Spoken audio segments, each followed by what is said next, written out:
الرحمن الرحیم الحمدللہ رب العالمین. قاری جناب محترم المقام مولانا سید احمد پاشا قادری صاحب معتمد عمومی و رکن اسمبلی کل مجلس اتحاد المسلمین. قاری جناب محترم المقام جعفر حسین میرا صاحب معزز رکن اسمبلی. قاری جناب محترم المقام قوثر مدین صاحب معزز رکن اسمبلی. قاری جناب میر ذوالفقار علی صاحب ماجی صاحب سابق میر مجلس بلدیہ حیدرآباد. جناب ایم اے وقار صاحب محمد قادری صاحب اور دیگر کارپوریٹرز بزرگان ملت نوجوان ساتھیوں، جیسا کہ آپ تمام حضرات جانتے ہیں کہ کلی مجلس اتحاد المسلمین کے زیر اہتمام ہر سال جلسے یاد قائد فخر ملت کا انعقاد عمل میں لایا جاتا ہے تاکہ نئی نسل کو اپنے قائدین کی تاریخ سے واقف کروایا جائے. اور یقیناً یہ وہ قائدین ہیں جن کی تاریخ کو ہم پڑھ کر، جن کی تاریخ کو ہم سن کر، جن کو مشعل راہ بنا کر ہم آگے کی زندگی کا فیصلہ کر سکتے ہیں. فخر ملت مولانا عبدالواحد اویسی علیہ الرحمہ جس وقت مسلمانوں کی خدمت کے لیے اٹھے اس وقت ملک کے حالات کی وسیع و غریب تھے. 1947 تک 200 برس سے انگریزوں کی حکومت کا راج تھا. اس راج کے اختتام کے بعد ملک میں آزاد ہندوستان کے اندر تمام ریاستوں میں بے شمار مسائل پیدا ہو چکے تھے.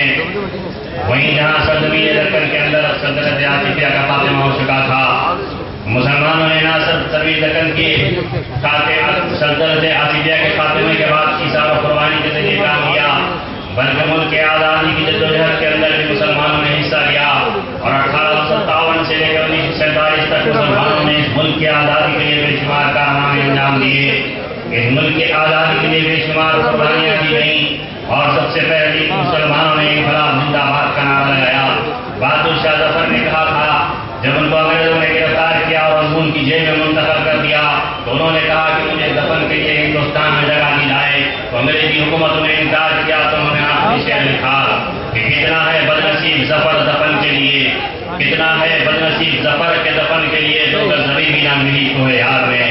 اسی ملک کے آزادی کے شیر محسوس ٹیپو سلطان رحمۃ اللہ علیہ نے کہا تھا کہ 100 دن کی ایڈل کی زندگی سے ایک دن کی شیر کی زندگی بہتر ہے. اور میدان جنگ کے اندر جنگ سے انگریزوں سے جنگ لڑتے ہوئے جام شہادت نوش کی. اس ملک کے آزادی کے لیے پنڈت جواہر لال نہرو نے کہا تھا کہ آرام حرام ہے. اس ملک کی آزادی کے لیے شہید اشفاق اللہ نے کہا تھا کہ لا کے رکھ دے ذرا سی کاٹے وطن کفن میں. اس ملک کی آزادی کے لیے علامہ اقبال نے کہا تھا کہ سارے جہاں سے اچھا ہندوستان ہمارا، ہم بلبلے ہیں اس کے یہ گلستاں ہمارا. اس ملک کی آزادی کے لیے، اس ملک کی آزادی کے لیے علامہ اقبال کے علاوہ کئی مجاہدین آزادی نے بال گنگادھر تلک نے کہا تھا کہ سوراج میرا پیدائشی حق ہے، میں اسے حاصل کرتے رہوں گا. اس ملک کی آزادی کے لیے سبھاش چندر بوس نے کہا تھا کہ تم مجھے خون دو میں تمہیں آزادی دوں گا. 3000 سے زائد علماء کرام نے جنگ آزادی کے اندر جام شہادت نوش کیا. امام الدین مولانا ابو کلام آزاد نے اپنی تمام زندگی جنگ آزادی کے لیے صرف کی. شیخ الاسلام حضرت محمود مدنی علیہ الرحمہ نے اس ملک کی آزادی کے لیے جدوجہد کی. بہرحال جب ملک آزاد ہوا تقسیم ہند عمل میں آیا اور 14 اگست 1947 کو پاکستان کا قیام عمل میں لایا اور 15 اگست 1947 کو ہندوستان کا قیام عمل میں لایا گیا. پھر اس کے بعد فیصلے کیے گئے سارے ملک کے اندر دستور تشکیل دیا گیا. سرزمین دکن میں سلطنت آصفیہ کے خاتمہ کے بعد 17 ستمبر 1948 کو پولیس ایکشن کے نام پر ملٹری ایکشن کیا گیا. لاکھوں مسلمانوں کا قتل عام ہوا. جاگیردار تو موجود تھے لیکن جاگیریں ختم ہو چکی تھیں. منصبدار تو موجود تھے لیکن منصبیں ختم ہو چکی تھیں. نوابزادے اور تو موجود تھے لیکن ڈیوٹیاں ہاتھ سے جا چکی تھیں. مسلمان نوجوان نرم بستروں پر گرم لحاف اوڑھے خواب غفلت میں سو رہے تھے. کہیں شطرنج کی محفلیں سجائی جا رہی تھیں، کہیں رنگ رنگیلیاں منائی جا رہی تھیں، کہیں تیتر بتر اڑائے جا رہے تھے. خواب غفلت میں سوئی ہوئی قوم ڈر و خوف کے ماحول میں پولیس ایکشن کی تباہی و بربادی کے بعد مسلمان احساس کمتری میں تھا. جو اعلیٰ تعلیم یافتہ مسلمانوں میں تھے انہوں نے پاکستان کا رخ کیا، یہ سمجھ کے رخ کیا کہ وہاں ایک اسلامی مملکت کا قیام عمل میں لایا جائے گا اور ایک مسلم ملک کے اندر ہم کو اعلیٰ عہدوں پر فائز کیا جائے گا. اور وہ لوگ وہاں رخ کیے، لیکن جو ایماندار اور وفادار مسلمان تھے ان لوگوں نے سرزمین دکن میں رہنے کو، سرزمین ہند میں رہنے کا فیصلہ کیا. اس کے بعد ڈر و خوف احساس کمتری میں پولیس ایکشن کے بعد تمام لوگوں کا محاصرہ کر دیا گیا. رضاکار اپنے یونیفارم کو جلا کر باڑیوں میں کود رہے تھے. تھے تو کوئی کرناٹک مہاراشٹر کے گھاس کی منڈیوں میں چھپ کر پناہ لے رہے تھے. ماں اور بہنیں عصمتیں بچانے کے لیے بوریوں میں کود رہی تھیں. معصوم بچے دل ملا رہے تھے.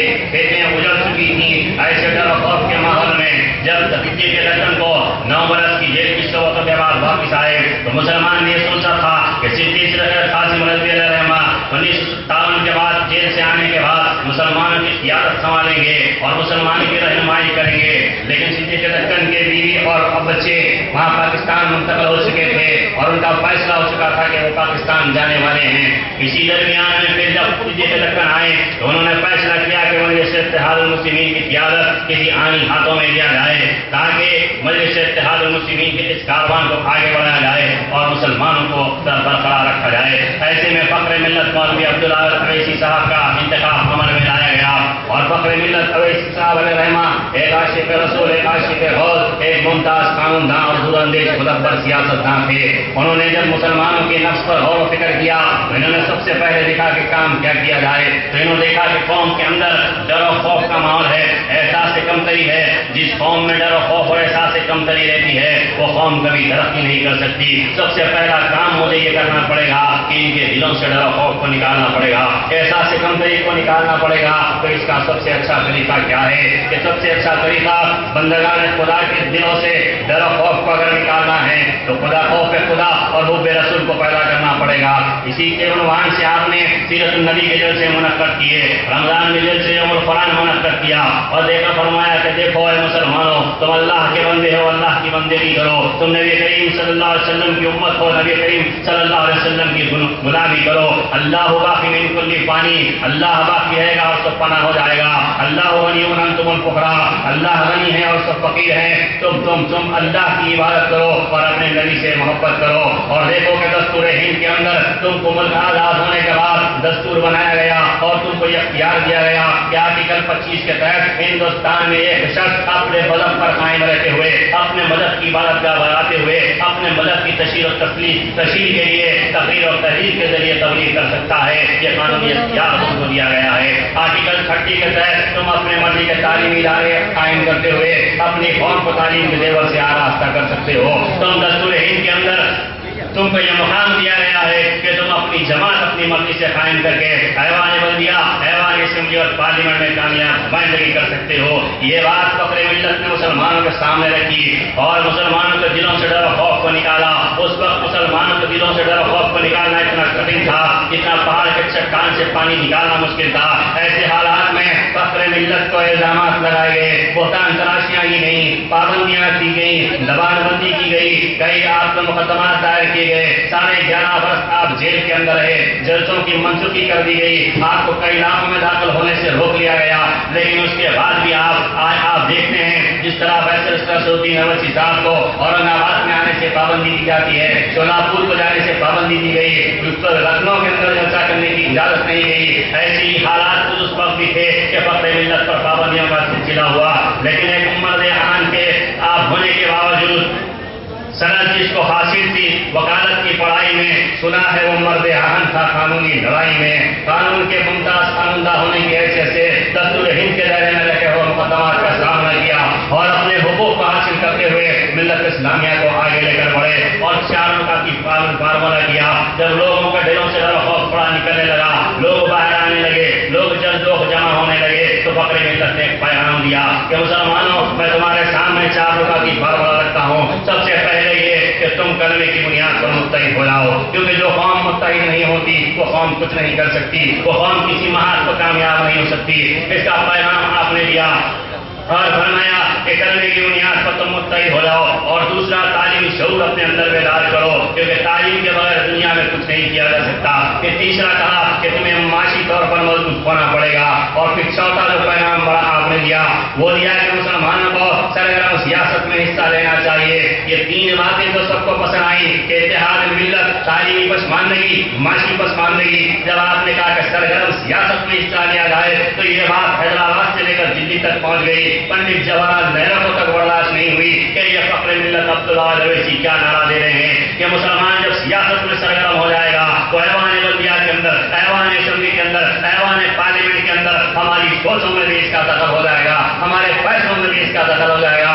آج 70 برس کے بعد دنیا دنیا دیکھ رہی ہے کہ آج پارلیمنٹ میں بنائے جانے والے دستور احکامات کے اندر مجلس اتحاد المسلمین کا دخل ہے، بیرسٹر اسدالدین اویسی کی سوچ اور آواز کا پارلیمنٹ کے اندر دخل ہے، تو ایوان بلدیہ آندھرا اور تلنگانہ کے اندر مجلس اتحاد المسلمین اکبر الدین اویسی صاحب کا ذہن اور آواز ہے، اور ایوان بلدیہ کے اندر مجلس اتحاد المسلمین کا دخل ہے۔ اسی بات کا خدشہ ان لوگوں کو تھا کہ وہ لوگ چاہتے تھے کہ مجلس اتحاد المسلمین سرگرم سیاست میں حصہ نہ لیں، لیکن آپ دیکھ رہے ہیں کہ یہ بات کیوں کہی تھی، اس لیے کہی تھی کہ انہوں نے جب دیکھ لیا کہ تقسیم ہند کے بعد دکن میں ایک کمیٹی بنائی گئی اور اس کمیٹی کی سفارشات کے اندر یہ بات کہی گئی کہ جو لوگ انگریزی نہیں جانتے ان کو سرکاری ملازمتوں سے ہٹا دیا جائے، لہذا 22,000 سرکاری ملازمین کو ہٹا دیا گیا، جن میں 20,000 سے زائد مسلمان تھے جو انگریزی سے ناواقف تھے۔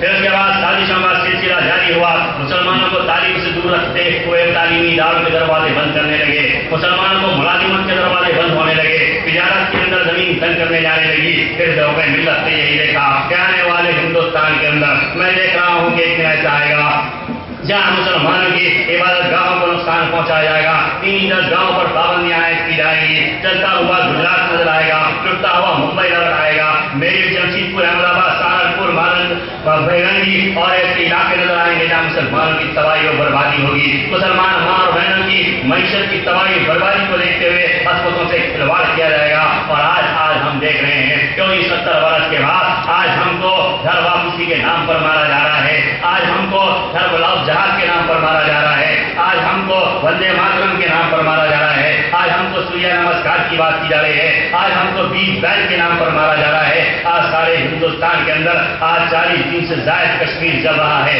ترقی کی لپیٹ کے اندر ہے، مائیں اور بہنیں بے سر و سامانی کے عالم میں سڑکوں پر آ گئی ہیں۔ آج آسام کے اندر آج بوڈوز کی جانب سے مسلمانوں کا قتل عام کیا، بہار کے اندر سیلاب آیا، کرنول کے اندر سیلاب آیا، مہاراشٹر مالیگاؤں کے اندر بمبلاس ہوا، جیلوں کے اندر کوٹا اور ٹاٹا کے تحت نوجوان گرفتار ہے۔ اگر آج سارے ہندوستان کا کوئی احاطہ کرتے ہوئے آگے بڑھی ہے تو یہی فقر ملت کتابوں کی تعبیر پر شرمندہ کرتے ہوئے آج مجلس اتحاد المسلمین بیرسٹر اسدالدین اویسی صاحب آج سارے ہندوستان کا احاطہ کرتے ہوئے سارے ہندوستان کے مسلمانوں کی نمائندگی کر رہے ہیں۔ تو یہی وجہ تھی کہ سالار ملت نے بھی یہی کام کیا اور یہی چار جھکاس رکھتے ہوئے آگے بڑھایا۔ جب انسان دنیا سے جاتا ہے تو 3 چیزوں کو چھوڑ کر جاتا ہے، دولت، طاقت، اقتدار و محلات کچھ اس کے ساتھ نہیں آتے۔ ایک یہ کہ جو وہ عمل نیک اور عمل صالح کرتا ہے وہ اعمال اس کے ساتھ آتے ہیں، اور دوسرے عمل صالح نیک ثواب جاریہ کے کام جو کرتا ہے وہ کام آتے ہیں، اور تیسرے اور نیک اور صالح اولاد اس کے کام آتی ہے۔ فخر ملت بحیثیت عابد 5 وقت نمازی اور تاج الگزار تھے، 81 رسول، 80 غوث، 80 اولیاء اللہ تھے جو ان کے آج کام آ رہے ہیں، اور دوسرے ثواب جاریہ کے کام کو مجلس اتحاد المسلمین کے مقصد نکات بنا کر آپ نے جو چھوڑ کر گئے ہیں وہ پیغام، وہ آپ کے جو خوابوں کی تعبیر وہ آج کے کام آ رہے ہیں، اور آج نیک و صالح اولاد کی شکل میں بیرسٹر اسدالدین اویسی صاحب اور اکبر الدین اویسی صاحب آج ملت اسلامیہ کی خدمت کرتے ہوئے سالار ملت کے سپرد نظر آ رہے ہیں۔ سالار ملت نے ان چیزوں کو پیغام کو آگے لیتے ہوئے آگے بڑھتے گئے۔ 23 جون 2002 کو دارالسلام کے اندر آل انڈیا مسلم پرسنل بورڈ کا اجلاس منعقد کیا، اور اتحاد ملت کے نام پہ دیوبندی، بریلوی، جماعت اسلامی، تبلیغی جماعت، اہل سنت الجماعت، اہل حدیث، اہل تشیع حضرات تمام کو ایک پلیٹ فارم پہ لا کر بتا دیا کہ فخر ملت کے دیے ہوئے پیغام کی میں عملی طور پر یہ اعلان کر رہا ہوں 23 جون 2002 کو کہ آل انڈیا مسلم پرسنل بورڈ کا اجلاس منعقد کیا گیا۔ پھر کے بعد سالار ملت نے تعلیمی میدان کے اندر میڈیکل کالج، انجینئرنگ کالج کے قیام میں لایا، اویسی ہاسپٹل، اسراف ہاسپٹل کا۔ پھر سرگرم سیاست کے اندر آج مجلس اتحاد المسلمین کے بعد ایک رکن پارلیمنٹ، 7 ارکان اسمبلی، 2 کونسل، مہاراشٹر کے اندر 2 ارکان اسمبلی، اضلاع کے اندر 101 کارپوریٹر، حیدرآباد میں 185 سے زائد کارپوریٹر گزر چکے ہیں، یہاں سے 101 کارپوریٹر یہاں گزرے، اضلاع کے اندر چیئرمین ہمارے موجود ہیں۔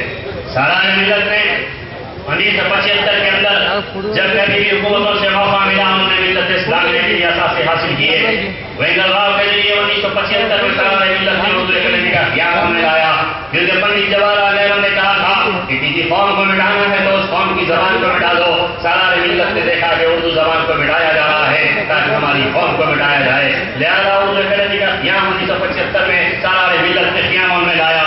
معاشی طور پہ مسلمانوں کو مضبوط کرنے کے لیے 1978 کے اندر سیٹلمنٹ کا قیام میں لایا، پھر 1989 کے اندر مائنارٹی کمیشن کا قیام میں لایا، پھر 1981 کے اندر